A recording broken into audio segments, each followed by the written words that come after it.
Faith and Failure's podcast. And so what was it? Now, you lived with them for how long before you went to church? Like y'all were married? Yeah, we were married. Years? So we became Christians when our daughter was about 3. So, okay. Yeah.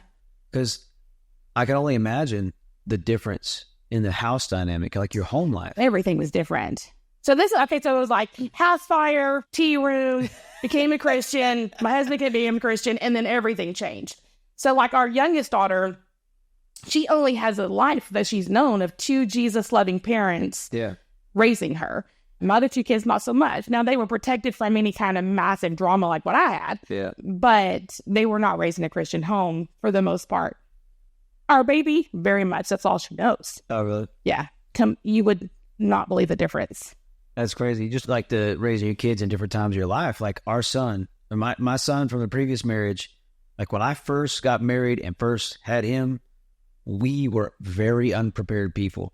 And now, like 15 years later, now we have a little girl, and it's like, I'm in such a better place in my life. Yeah. Like, it's crazy. Like, I'm the same. Well, not really the same. I went through a lot of change, but like just the different times in life, different seasons of life. And you're going to recognize, again, not that being godly parents means you're going to raise godly great kids. Right. Because that's not always the case. Facts. But you're going to see played out in her life the benefits of having that, and that stability and that security and that spiritual grounding of having 2 Jesus-loving parents that you just can't mimic without. Like it's just different. I had perfect parents. I'm talking about like I was one of the few kids that still had parents that were together. Yeah. Pastors, they raised me in church, read the Bible, all this stuff. But then when I got out on my own, but I would be drunk or high and would be telling other people how God existed. It was just in me. The roots were deep. Yeah. I just hadn't dug down and allowed God to grow that fruit yet. Yeah. And it was, I look back and I laugh now. Like when I went to jail for the second time, my brain was not fully developed either. My frontal cortex was not there. No Camaro though, I'm guessing. No, I didn't know Camaro. I did live in my car though. I don't know if that counts. Isn't that the same thing? Give it to you. Hey, thank you. Appreciate it. It wasn't a T-top, but I had wheels on it. Okay? But just like in the jail cell, after I sobered up, I went in there high. And after I sobered up, I was handing out Bible verses to others. I had 9 other cellmates in there. I ended up talking. This guy right below me was raised the same way I was. And him and I started talking to this other guy that was in there about Jesus and about the Bible. And I, the stereotypical, like, it's kind of funny because when you study the word, you're like, that never happens. But I think God does it when you need it. I would open the Bible I found on a little window ledge. Yeah. And every verse I read was exactly spoke to me. Yeah. I know that sounds very childish, but in that moment, it's exactly what I needed. Yeah. And I was writing them and I was handing them out to other people. So that's awesome. And the guy right below me was raised exactly how I was. And his mom was from somewhere around Dallas. I don't know where it was at.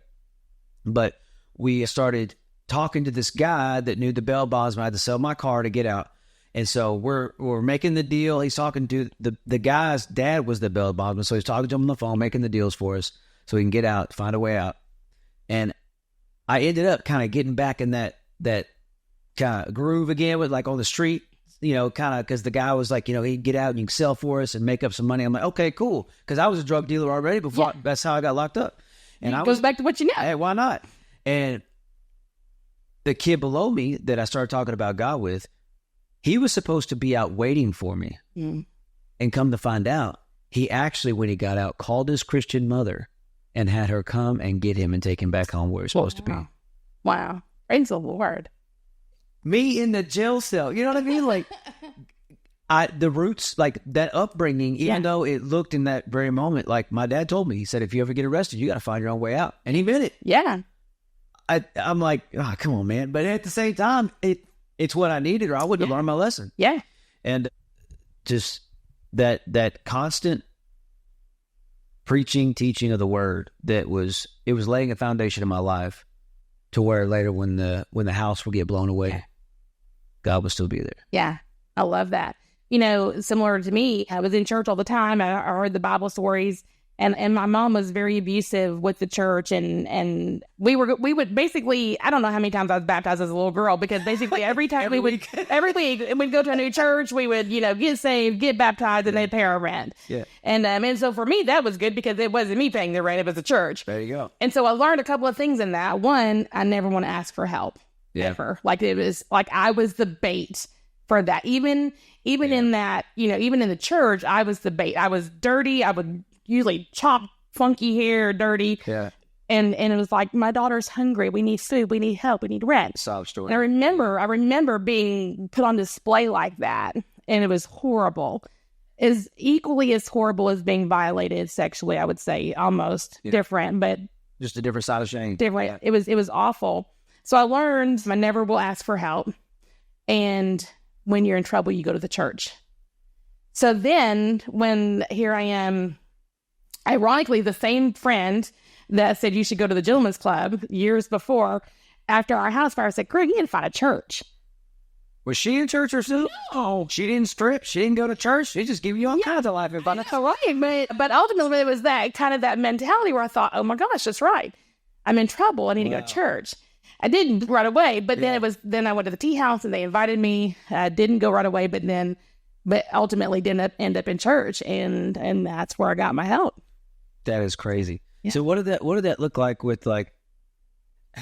Now you have. By the way, I don't know if I have it in the show notes today, but it will be when I repost this video after the live stream.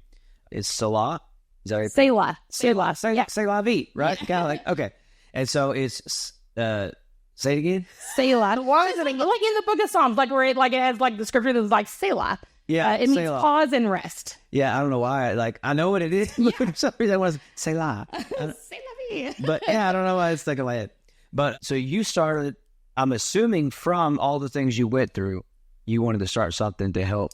Now, what specifically is it called? It's not sex trafficking something, but it's something. It's very specific on the wording on your website. So it's Stabilization. Stabilization Center for Women Rescued from Human Trafficking.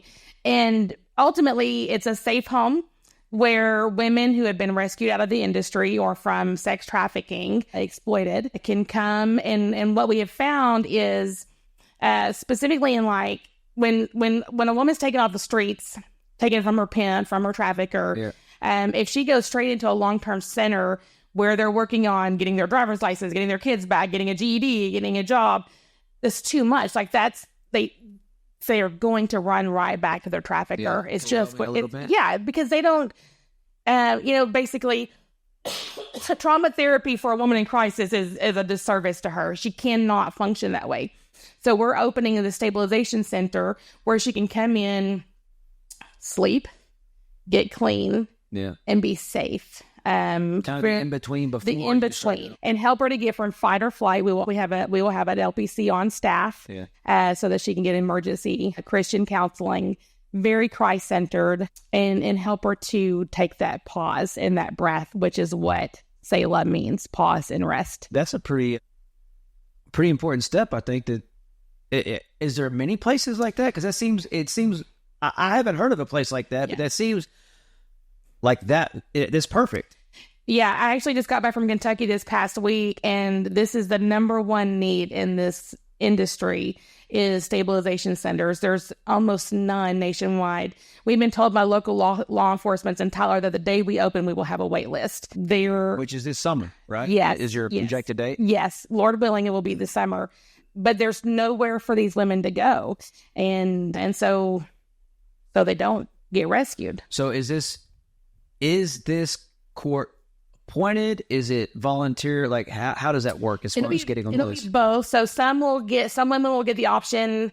And keep in mind, so there's so much misconceptions out there and not truths, untruths. I don't know how you say it, but sex trafficking doesn't look like what you think it looks like. Like we have, like if you've seen the movie Sound of Freedom, like, that's not what sex trafficking really looks like. I mean, I'm not saying that that's not valid, but there's a lot more to it than just that. There's a lot more to it. In America, sex trafficking is huge. Like America's one of the number one nations in the world for sex trafficking.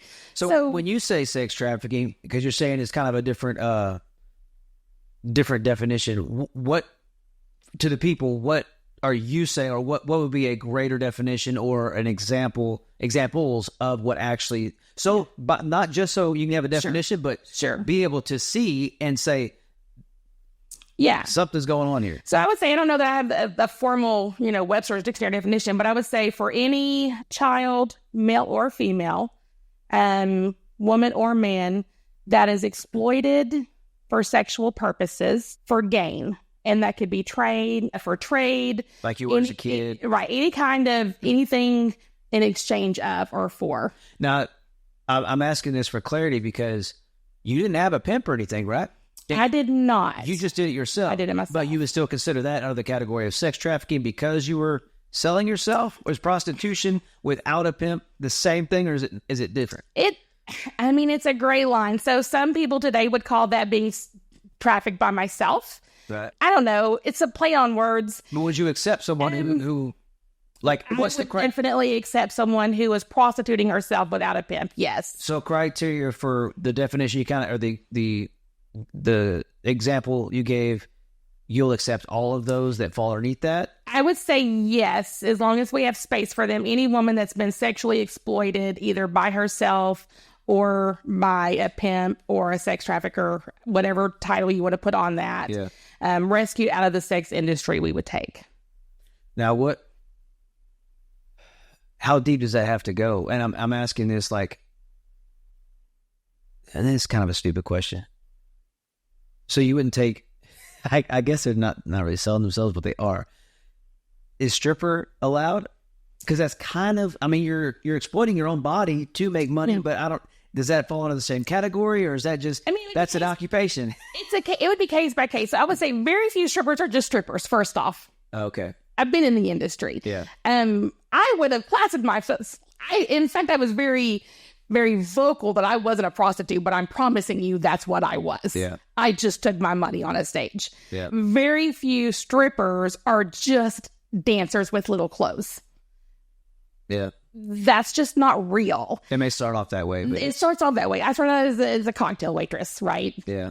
But I ended up again, I wasn't walking the streets of, back in the day, Locust Street, downtown Tyler with, tacky clothes, but I was selling my body for money. Yeah. That's prostitution. So when someone is, because I know you're going to be opening it up, and if anybody knows someone that's in the, I'm not even sitting upright. Let me get back on my camera. I'll lounge in here. But if somebody knows somebody who is in that world, and chances are somebody watching probably does,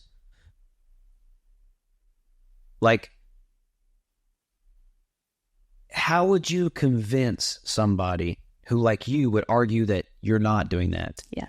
What would that conversation look, or what would be, because you were there, did it take counseling for you to realize that, or was it like a revelation that maybe the Lord gave you that, okay, I do have a problem? Like, if they're caught up in that lifestyle, they obviously probably didn't get there on purpose. It just kind of happened. Right. But how would you have that conversation, especially somebody that you love, that you want to, like a drug addict, you want them to get help, but how do you have that conversation to say, hey, I know this place, let's go talk with somebody? What would be some good? Yeah. So again, it's everything's case by case. Yeah. And you've got the extreme issues where a young girl has been literally trafficked from her family or boyfriend, from being groomed from as early as 10, 11 years old. Sometimes the grooming process can take 3 to 5 years before they're fully trafficked.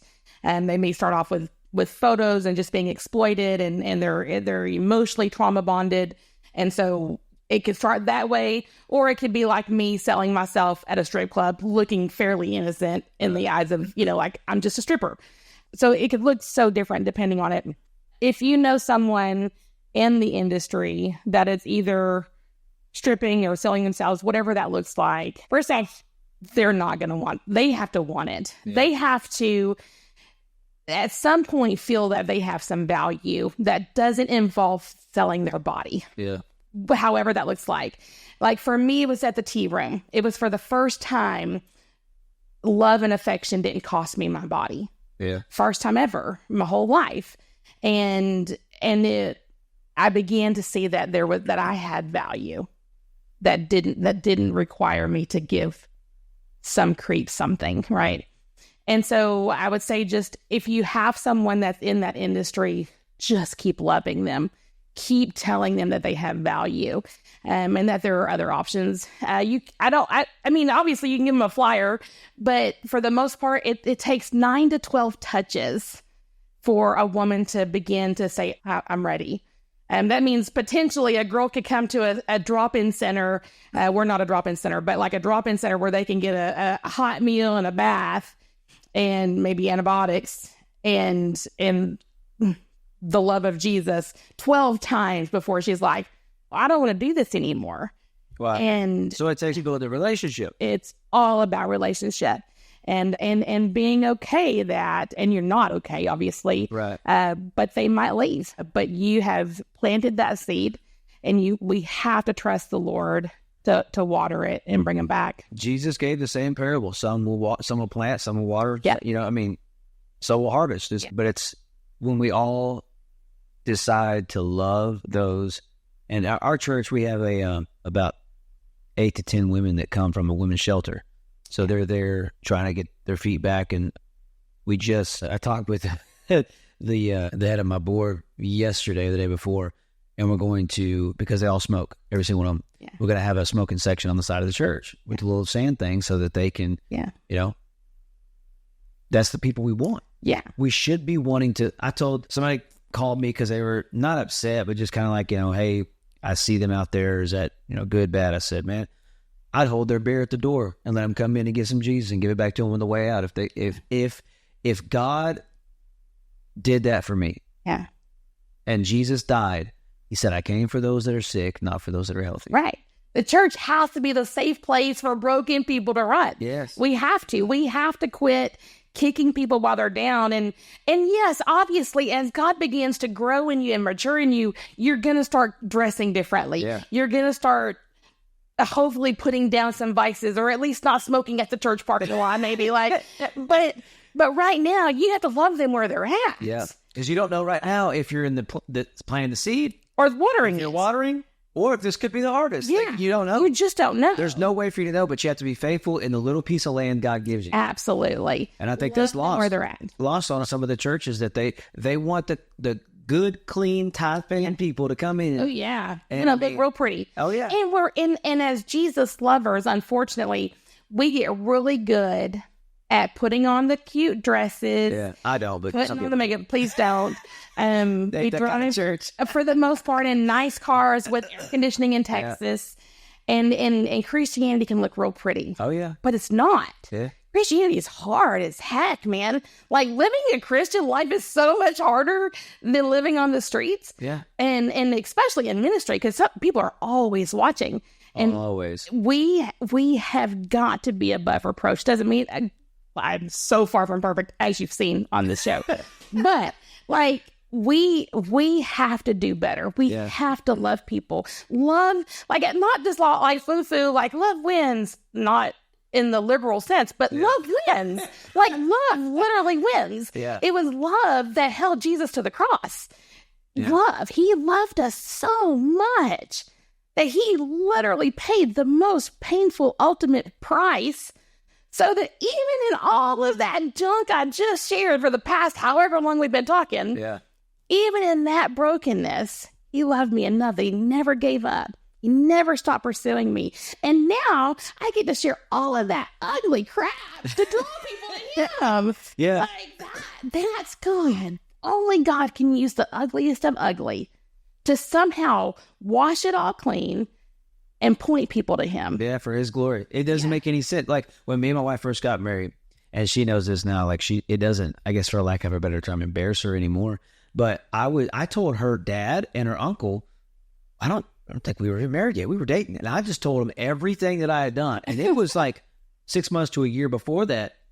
I was honest. I just told them my meth addiction, all that stuff and kind of the whole story. And she heard me telling him in the kitchen, and she was like, I'm surprised my dad didn't throw you out. Just because, it's a dad and you're dating his daughter and all this. But it was like all dads are like, meth to date my daughter. Woo! Hey, don't even have a job yet. A real job. Yeah, and I didn't have a real job at the time. Like, I was working odd jobs, doing maintenance and things like that for a real estate agent. But it was that humility that her dad, after I told my story, he said, "Thank you for sharing." Yeah. Like, I was, tearing up. I mean, it's still very real to me. Like, this month is 10 years ago today. I was in jail. Wow. And I know this marked because, like, my dad wouldn't get me out for Easter. And I was like, "Oh, I got a son, Dad. You're not going to let me out. You're not going to bail me out so I can be with my son on Easter?" He was like, "No, I told you." I was like, beep, beep, beep, beep. And I hung up the phone. So grateful. I was trying to use that, and it didn't work. But, like, our stories aren't to shame us, but bring glory to God. Absolutely. And that's why I wanted to have you back, because it was such an amazing story. And also, so what made you, was it the same friend that told you about stripping in church, that told you to go into ministry and write books? Like, how did you get into all that? It's just God, man. Like you just can't make this stuff up, right? And like, it's so extreme. I mean, everything from early child abuse, exploitation, all of the ugly, to serving in full-time ministry. Like, you just can't make that up. And so initially I went into full-time ministry. I served in student ministry. I love student ministry. From there, went into women's ministry, went to seminary. Like, I got an 8th grade education, but I have a seminary degree. So that's kind of fun. Graduated summa cum laude, was huge. You'd have thought I got my doctorate. Like, I'm like, oh. And back when my professors, he said, "I'd never seen anyone this excited to get an associate's degree before." That was huge. Yeah. It was huge for me. Big deal. Which I did eventually get my GED. Obviously, I couldn't go to college at all, but that was huge for me. Like, I don't have a college degree either, but I got 2 right there from the ministry school, exhorter and ordained minister. I mean, they're just certificates. It's not like I went to college for several years, but to me, that means something. It is. It's huge. And so, I actually went to full college. Like, it was, seminary, but I had to take science and everything. And like, I have a real college degree now, associate's degree, which again was just huge. It wasn't supposed to be the world standard. I should have been, again, just, I hate to be so graphic, but I should have been a washed up whore in a ditch somewhere at this point in my life. In your arm and Absolutely. The whole stereotypical, That was the enemy's design for me. Yeah. But God, and he rescued me from the ugliest pit, literally, of hell. Yeah. And he had a better plan for me, and I accepted it, because see, here's the thing: is I did have a choice. Yeah. I could have said, "I don't want that." And I could have continued to say no. In fact, I did say no for a long time, but I surrendered. He gave me, I finally saw true love, Jesus love. Yeah. And nothing, once you have that, once you begin to feel that Jesus-sized void in your heart, nothing else will sustain you. Yeah. And so I surrendered into ministry, went to seminary, served in student ministry, served in women's ministry. And in that process of women's ministry, I got involved with abortion recovery and ran that nonprofit for a little over 5 years, Christ-Centered Abortion Recovery and Education in Tyler. Still love them deeply. Wrote my book. I had actually been writing my book for well over 10 years, but was lost, floundering around. Like, I didn't know how to write. Right. And so I got signed on with my publisher. What's the name of that book? Unwanted No More, From Exploited to Embraced by God. Okay. Yeah. Is that the one you said you're going to give away? Yeah. Yes, I will give a copy away. Okay, hold on. Tell them about it right quick. We'll get the camera on you. Tell them about it and then walk them through what they can expect. Yeah, so it's my memoir. It was released in 2019 by Redemption Press Publishers. And you can get it anywhere books are sold, but we are giving a one free copy away, and I'll just need your address, whoever wins. Yeah. And I'll sign it and get it to you. That would be a great gift to give to somebody too, especially somebody who, some of the greatest tools are conversations that you don't have to have yourself. Absolutely. And it's somebody that maybe in this world, or maybe they're a stripper and you don't know about anything else, and you've heard her story. You're like, okay, well, I thought there was something else there. I don't know. God loves strippers too. Yeah. I mean, obviously. Yeah. I mean, he came for us, to our sinners, which nobody's ever been born that has not been a sinner. So when we were talking off camera before we started, she said, "I'll give away a free book." I said, "Awesome." Yeah. So if you'll comment, if you're watching on Instagram or Facebook, if you'll comment and like the video, we will give out that free book. Next month, we'll do a drawing and we'll get that free to you. So I know you said you just got back from Kentucky. Does your husband travel around with you? What does he do now? Sometimes he does, but not very much because he's a gunsmith in Tyler, cool. And people want their guns fixed pretty quickly. So he stays pretty busy. But my gosh, he's my biggest, I'll say cheerleader, but he doesn't wear pom-poms. But he's too manly. He's a man's man, that man. So he's a gunsmith? Yeah. But yeah, he's a gunsmith. And that's cool. So yeah, he stays real busy, but supports me absolutely. Any crazy thing the Lord ever does, he's like, let's do it. Let's do it. That's and awesome. From the very first time I told my story publicly, until I just, I was in the nonprofit world, ran a nonprofit, abortion recovery and ministry.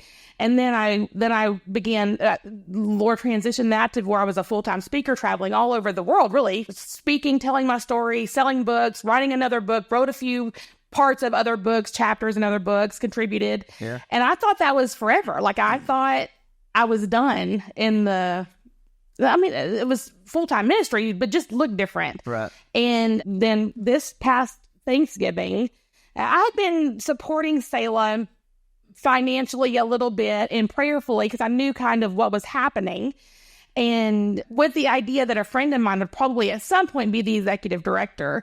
And again, not thinking anything that I would be involved other than supporting, and I'm passionate about what they're doing. And we met for coffee, and basically she said, I believe the Lord told me you're supposed to be the executive director.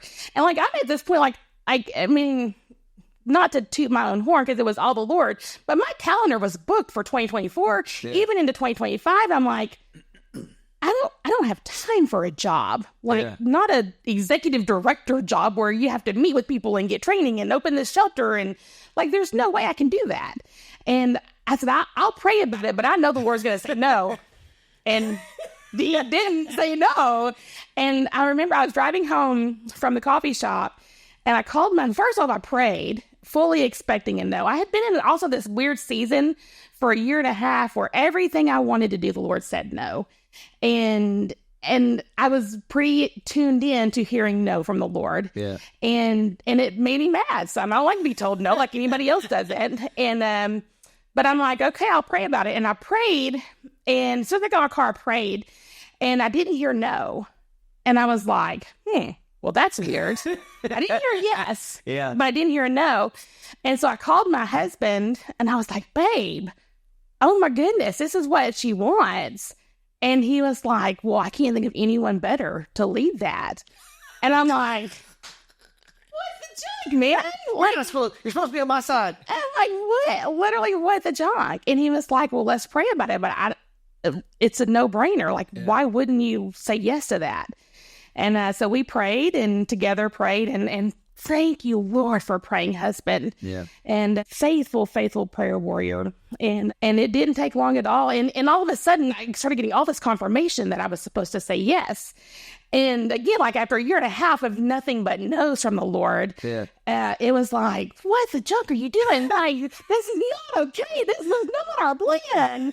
And I'll just say, there's a lot to I have grandbabies now, and I like the freedom of going to serve women and serving in this. It's kind of whatever you want, yeah. I'm home. I can prepare these talks and share the gospel to hundreds of people at a time, thousands of people at a time sometimes, and that's great. I love that.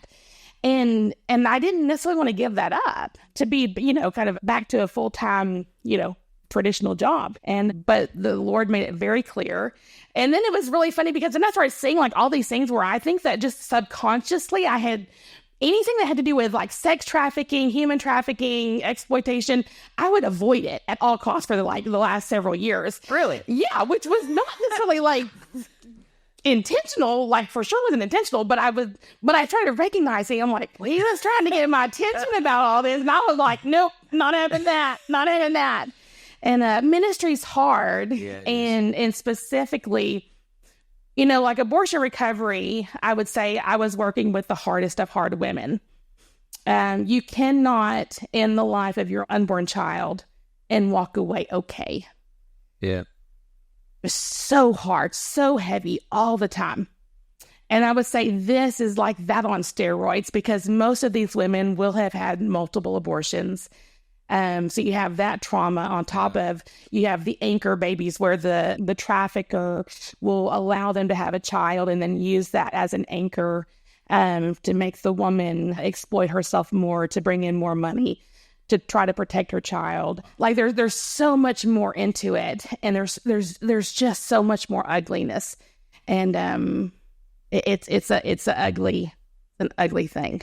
Yeah. You said you wrote the one book, and the second one is the one you're still working on? The second one I'm working on now, it's called Ashamed No More. And the tagline on that one, so the first one is From Exploited to Embraced by God. This one is From the Pole to the Pew to the Pulpit.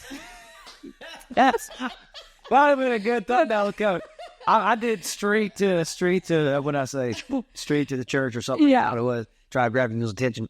Yeah. Now the guy called me and he was like, because it said no little girl should ever have to go through this. And this guy called me. He's like, man, should my little girl watch this? I said, no, it's not for a child. No, It's not what I'm trying to say. No. If you don't, let's protect her from that. So, someone in it, someone who's gone through it, I guess kind of a closing statement. What would you, first of all, speak to the women out there, or if they have children, if there's a man in their life that's doing the unspeakable things, what would you say to them? How would you encourage them in that situation? Yeah. So I would say, first off, if you are aware of someone you love, whether it's your own child or your niece or your nephew or whoever, if you suspect that something's going on, your gut is seldom wrong. Yeah. Like, pay attention to the signs. You know, I heard somebody recently say the best way to stay informed is to stay curious. And, you know, you keep your eyes open. And if every time you see this little girl and your gut says something's not right, something's probably not right. Start digging. Ask the questions. And for crying out loud, do something about it. I mean, I had teachers, and I'm no blame, because what could they do? I don't know. But I had teachers that I know had to recognize, like, I remember very specifically, I was in, I think, kindergarten, and I don't remember anything sexually happening at this time, but because of stories, I'm certain there were. But I remember at one point I was in kindergarten, and I was terrified to let go of my sister.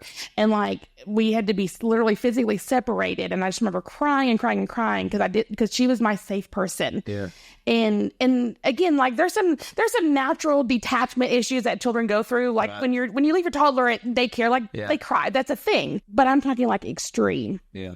And like, I was terrified to be without her because she was my safety net. And so, like, keep your eyes open and validate their feelings and their fears. If you're in it, if you are being sold, most women who are in sexual exploitation in any kind of form do not understand that they are a victim.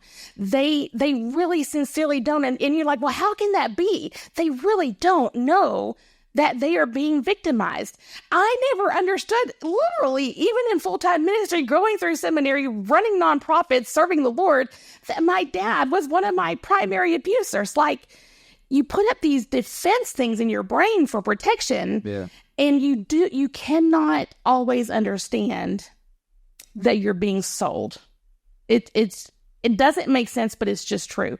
So most people in those lifestyles do not understand what the truth is. Yeah. And I just want you to know that if you're at the rock bottom and you're ready and you're like, I cannot keep doing this life, and you need help, please reach out. Our website, we have several ways you can get to us, but SelahETX.com, SelahLifeChoices.org. Google us. We're on social media, Facebook, and find my own social media. It's linked to everything, BJ Garrett. I have everything, but I'm most active on Facebook. But please reach out. You are not alone. There is hope and healing. It doesn't matter what you've done. It doesn't even honestly matter what's been done to you. There is hope and healing through Jesus Christ. And that sounds real foreign maybe to you in this ugliness that you might be going through. But I promise you, if you will just reach out, there is true hope and redemption through Jesus Christ. Amen. Amen. Now we're going to take up an offering for that sermon. That was good right there. I almost went to the altar myself. We taking Nana. Well, thank you so much for coming. Yeah. Do you have any closing thoughts, or was that? No, I would just say, I would, anyone that's watching this, please be praying. The spiritual warfare is real. Yeah. Someone recently told me that we are dealing with an evil force that many of us can't comprehend. Yeah. And we're dealing with an enemy that knows their creator better than we do. Absolutely. And the same person actually brought up a statistic that, first off, the way that every single human can fall is with sexual sin, which is why sexual exploitation is so prominent. Yeah. And it's getting worse, not better. It's also at our fingertips everywhere we turn. You cannot watch a cartoon without a sexual commercial coming on. You can't walk through the mall without Victoria telling us her secrets. Like it's a real thing, right? So Never thought of it that way, but you're right. And you're like, it's literally everywhere. And we have to put up some safeguards. Yeah. And we got to do better as the church. Yeah. Oh, I was going to say, this was astounding to me, heartbreaking, but it's predicted by somebody that did some research that 50 Shades of Grey is the most read book in the church, even over the Bible. In the church? In the church. And so when you ask, how could this be? How could a girl be sold into sex slavery? How could a girl be traded for groceries by her mom? When we're reading things and putting things in, leisure activity is exactly what we're saying is wrong. Exactly. Yeah. Because there's this emotional dopamine thing that comes through that feels good in the moment. Yeah. And it becomes very addictive. Social media is good about that too. Absolutely. Popping up things in your feed that you're like, how'd this get there? Yeah. It just tries to, if I don't, like, I go to my computer and I don't log into YouTube yet, but it has like the videos and all that stuff. Yeah. Most of them are something sexual. Yeah. Every single one of them. Yeah. And my husband, praise the Lord. Again, that's not been his struggle, but he'll watch the reels like we all do, just scrolling, dolphin kissing somebody, somebody falling, cat stringing from a ceiling fan, whatever, just whatever. Yeah. And then naked woman. Out of nowhere. Like, this is not the content. I haven't searched for this. I haven't Googled this. It's just thrown in our feeds. On purpose. And then we can do a whole nother talk show on, protecting your children from social media and Fortnite games. That's where the predators are going. And they're not even lying about it anymore. Like, you used to have to pretend that you were some hot 16-year-old guy with a Camaro, right? Now you don't even have to do that. Now you can literally be a scumbag, disgusting 57-year-old pervert. And everybody's okay with it. Everybody's okay with it. And now it's like, what's it called? Like, they're not even calling, I made a note. What's it called? Sorry. Oh, they're now called minor attracted persons. Oh, yeah. Listen to them. They're a pedophile. They're child rapists. They have their own little flag. Do you know that? It's disgusting. Yeah. So, like... And it's just, they're making it as a preference instead of a pedophile. Yeah.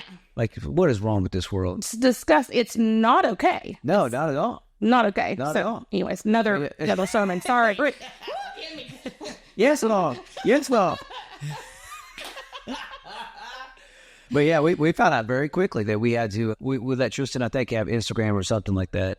And maybe, well, if you have a Gmail, you can have a YouTube. Yeah. And I found out quickly on that. Like, oh my gosh. Like, what's going on? Yeah.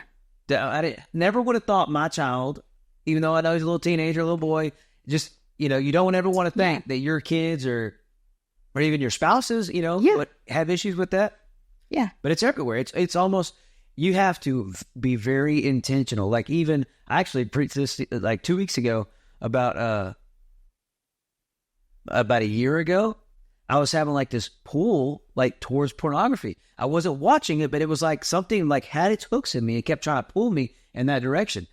And my wife walks through, and it was some show I was working out in the living room, and I think it was it Teen Wolf or something like that?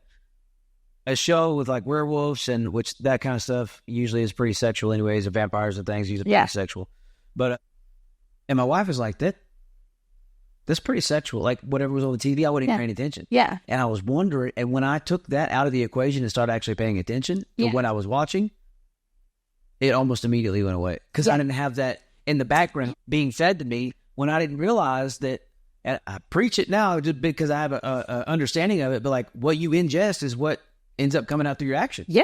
Every time. Yeah. And I didn't realize that something passively on the TV was affecting something very personal and was becoming a mountain that I was having to climb. Yeah. And it was really crazy. It is. But they're trying to, I mean, they're after our kids. We already know that. Yeah.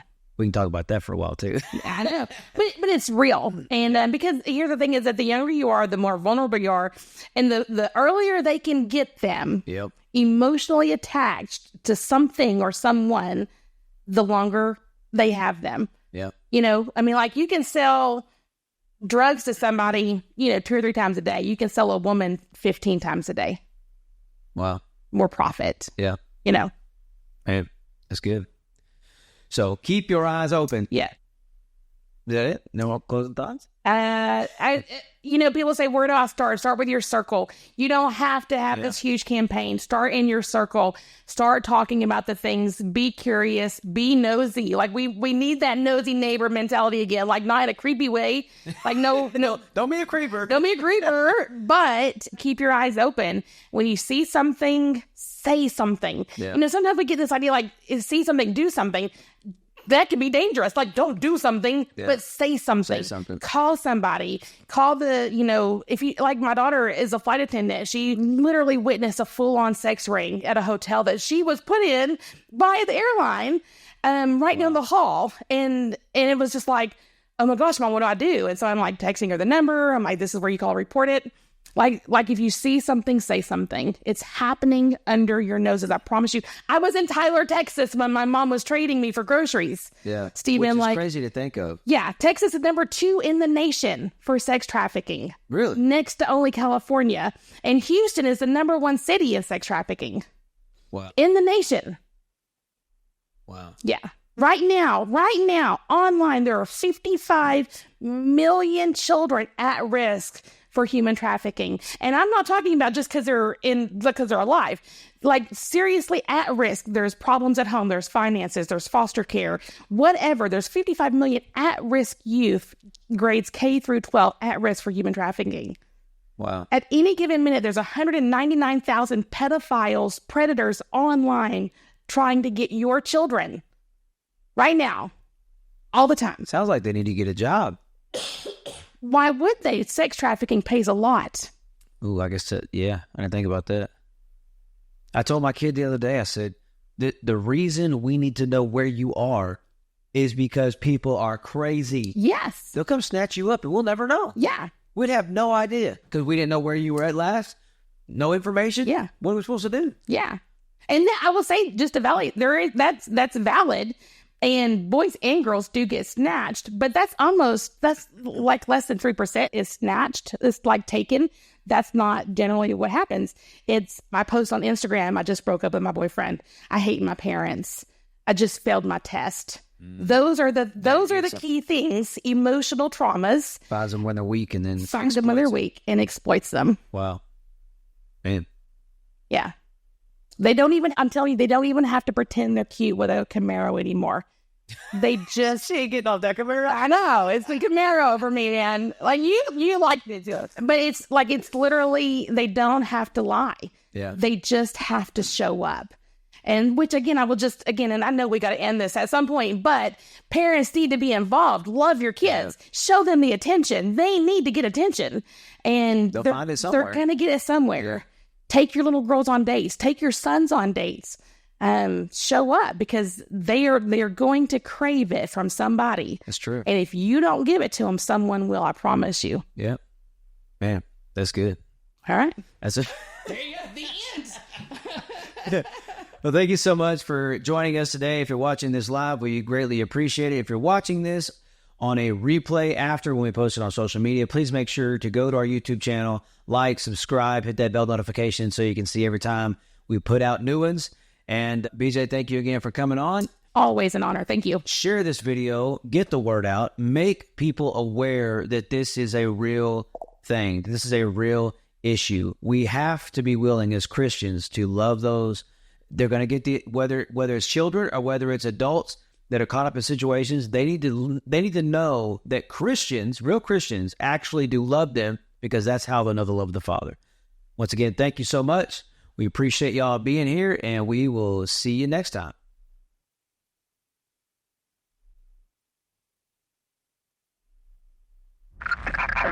Faith and Failures Podcast.